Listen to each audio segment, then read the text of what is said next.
This episode is sponsored by our friends at Penguin, the proud publishers of Kevin Sinfield's best-selling book, The Extra Mile. This Christmas, Penguin have an incredible selection of books to gift to your loved ones, whatever their interests are. Books do make the perfect stocking fillers. Visit penguin.co.uk to browse their Christmas gift guide. Give a gift that lasts a lifetime with Penguin. Thank you very much. This is the camera again, yeah?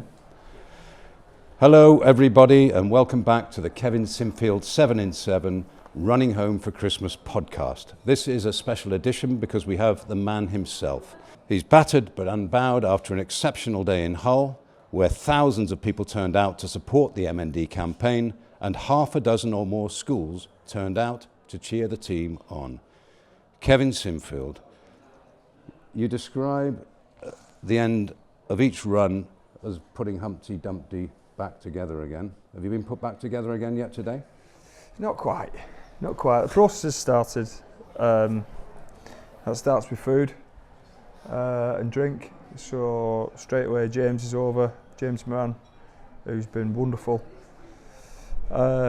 Without him, in fact without all the guys, there's no chance we'd have got anywhere near this.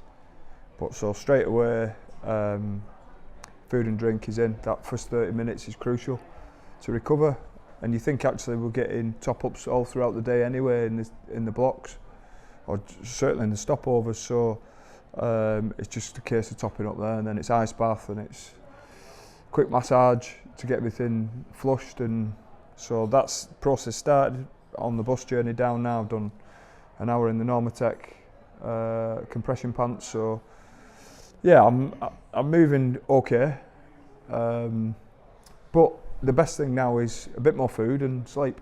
Sleep's the key. Well, we're in the wonderful Kilworth house for dinner, but people shouldn't be misled by the opulence and luxury of it, because it's been a tough journey. You've done 5 legs so far. You've still got to go to Northampton, to Leicester, to Manchester, and then back home finally on Saturday. Let's talk about Hull though, because Hull was an exceptional day today. The support was frankly mind-blowing. Just tell us about that. Yeah, it was okay. I mentioned Kilworth House first, Paul. Richard Mackay, the owner, sent me a lovely letter when I was at Leicester, and it was before we did the second challenge. Richard lost his business partner to M&D and sent a very large cheque to support the second one, and then I spoke to him on the phone, and I then got another very large cheque to support the second one as well.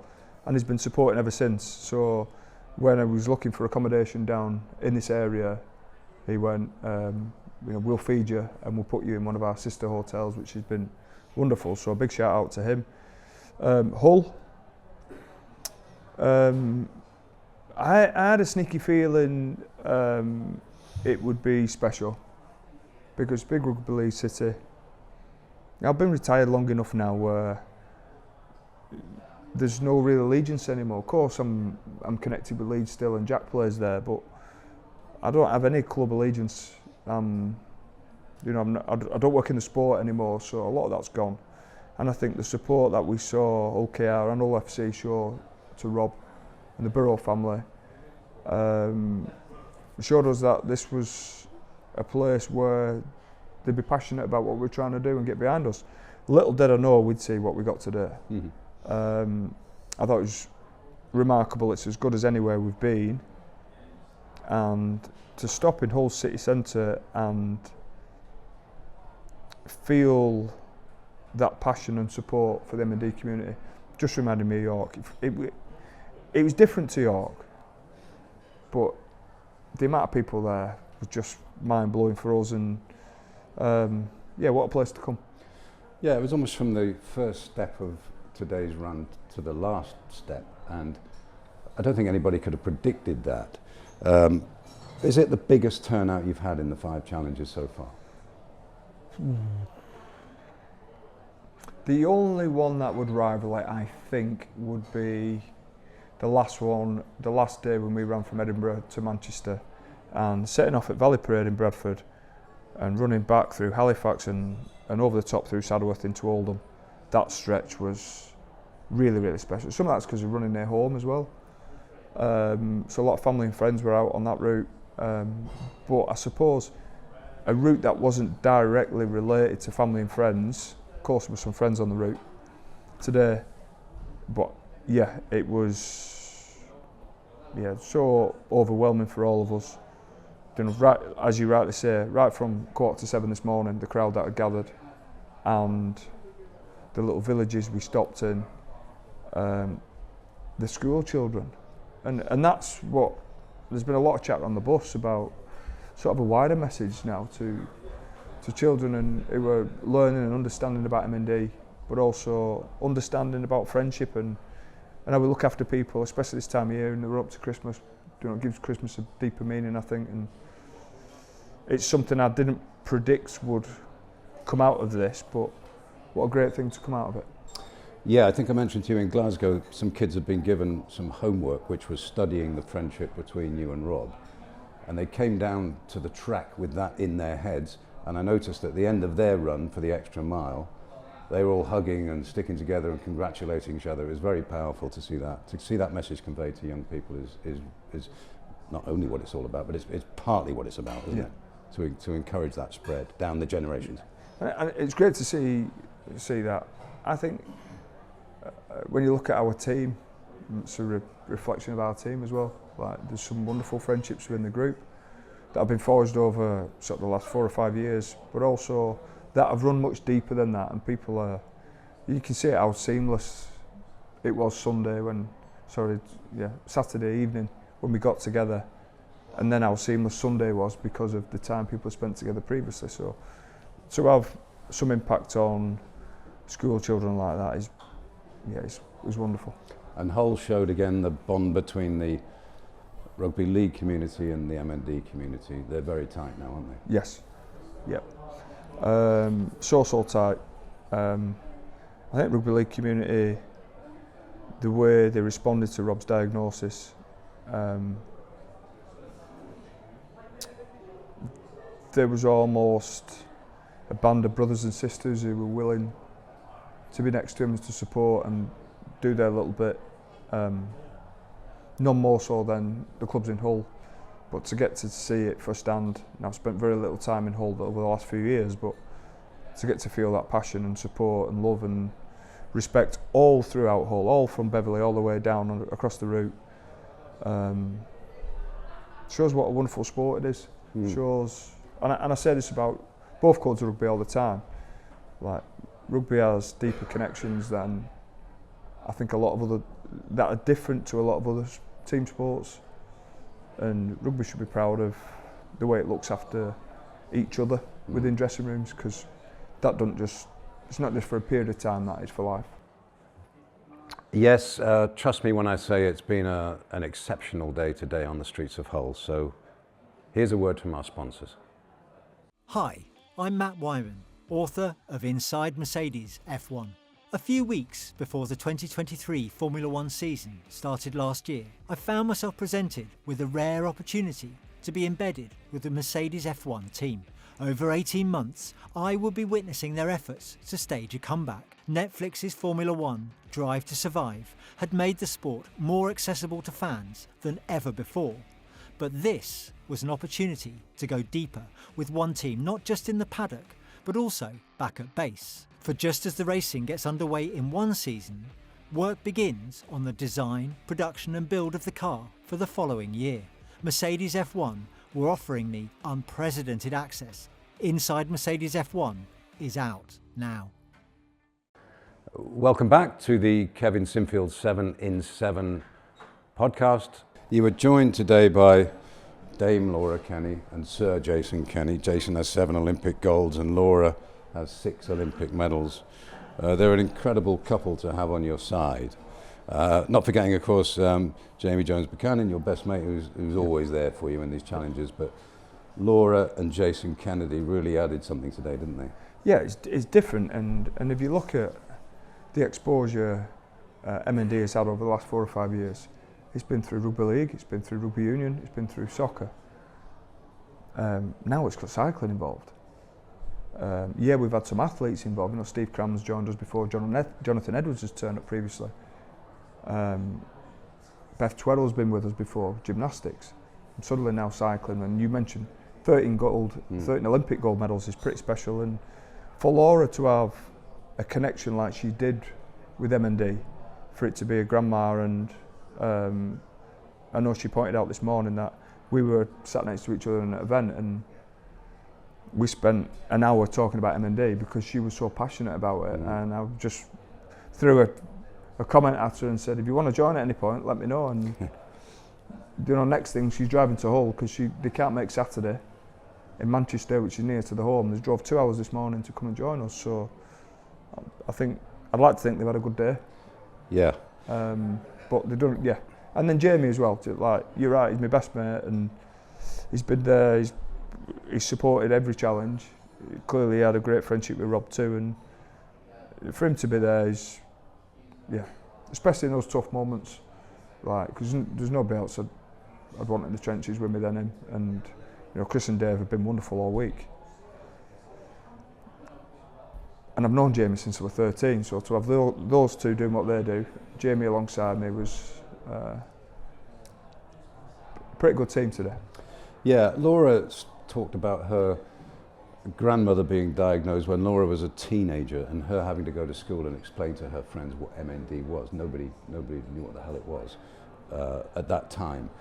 You'd be a lot more confident now that a teenager in that situation now would be able to go to school and people would have some recognition and awareness of it, wouldn't you? I hope so. Yeah. I hope so. I think that work was started by Doddy several years ago, and then through a lot of the MND champions, and they seem to come from sport quite a lot, because what sport has been able to do is give them a platform, and then they've been able to use that platform in a wonderful way so that they've been able to shine a big light on what's happening to families who are fighting MND. So if that means now, as we've talked about, school children are discussing it in class and understanding, if that means now there's a 14-year-old girl across the country, or even the world, who hears of a grandma who's diagnosed, there is some empathy and understanding what that 14-year-old will go through, but also an understanding more so what the grandma will go through. And shouldn't have to be this way, Paul. No. But we all have a choice in this. We can sit back and just accept how it's been, or we can try and change it, and really proud that our team want to try and change it. Now, we might not be a big change, but we'll give it a good go. Which brings me to the fundraising total, which passed, I think, £500,000 today. Awareness and fundraising go together, but ultimately, I suppose the message to people is that they have to donate, they have to contribute, they have to get behind it financially, because only then can the real serious work be done. Yeah, and that's the brutal reality of it. I can talk about awareness and all the great bits that have come out of it, the schools today, which is so important. We can't put a number on that. We don't know what value that brings. How we make people feel this time of year, in the run up to Christmas, how we make people feel about the M&D community, how we make the M&D community feel, how we make people feel about others who have got illnesses or diseases that are different to M&D, but they're all massively important. But the only thing that's going to make this better is the money. And I wish that was different, but it's not. And to hit $500,000 today is incredible. The support we've had from BBC Breakfast all throughout the challenge has been wonderful, and once again they continue to be in the fight with us. So we're really proud of the 5 days so far. We're really proud of the fundraising that has taken place. We know we're a bit short of our target at the minute. We've got a couple of days to keep running, keep pushing and keep fighting, and we'll probably look all right now, but you take a look at me tomorrow morning and the last thing you think I'm going to go and do is run 56k tomorrow, but the reality is I don't have a choice. I was going to ask you, when you get to 5 of 7, the finishing line becomes a bit more of a reality. It's not exactly touchable, but it's conceivable, and that must give everybody a lift, feeling that you've broken the back of it. Is that an accurate term? Yeah. I mean, the concern for me this morning was there's a lot, the chatter has been about it being Bon Jovi, you're halfway there, which is great and it's absolutely right. But from experience, if you take your foot off the pedal now and you just become a little bit complacent with some of your recovery, then you're not going to complete and you're not going to get it done, no matter how busted you are. Like, so, and I also know from experience of doing these now, day 6 is the most difficult. I knew today was going to be tough, but I know tomorrow's going to be tougher. Day 7 will sort itself out. We'll get there, as long as we get to the start line on day 7, I have no doubt we'll push through whatever's thrown at us. No matter how wet or windy or horrible or what happens, we will get there. Day 6 is the big one. You say day 7 will sort itself out, but you are actually running uphill from Old Trafford to your home in Saddleworth. That doesn't sound. That's going to take some sorting out. And I do know there's a monsoon coming. Is there? On Saturday, yeah. So. Right. But I won't complain. We've had 5 days of great weather. It's been cold. It's been tough at times, but the reason we do it the first week in December is because we expect some things we can't control to come in, and people need to see that no matter how bad the weather gets, we're still willing to go, all right, we'll just put another layer on and we crack on. Just finally, these challenges have become almost a national tradition now, and it's incredible that people keep responding year after year, because they have a shelf life, some of these challenges, and yet there doesn't seem to be a shelf life with this one. More and more people turn out, new people turn out, the message gets put across very clearly. You complete your runs, you make a lot of money. You must be very proud of being in challenge number 5 and still being able to say, these are working. Well, I'm fully aware of compassion fatigue, understand it. I think I've been pretty clear, especially the last 12 months, the plans to do 7 of these. Clearly I can't continue to do them forever, but I can continue to raise money and awareness for the MD community in a different way. I would also say, still feel like we've got a load to do this year. Still got 2 big days, and I certainly won't be sat here going, well, we've done 5, and like, I know how tough tomorrow's going to be, and I'm under no illusion that tonight I'll be tossing and turning a little bit, thinking it's a big day. I know how tough that stretch from Leicester to Leeds was a couple of years ago. I know this is clearly not as far. I know the people of Leicester are brilliant, and they got behind last time, and I've no doubt they'll get behind again. But we've got to run 56k, and it's not. If you don't respect the distance, then we won't get there. So I'm probably still at this stage, Paul. I am incredibly proud. I'm more proud of the team and what they've done. Like, I just think they're brilliant, all of them. Love them to bits. But for me, I've still got 2 big days to come, and we have to give it everything we've got.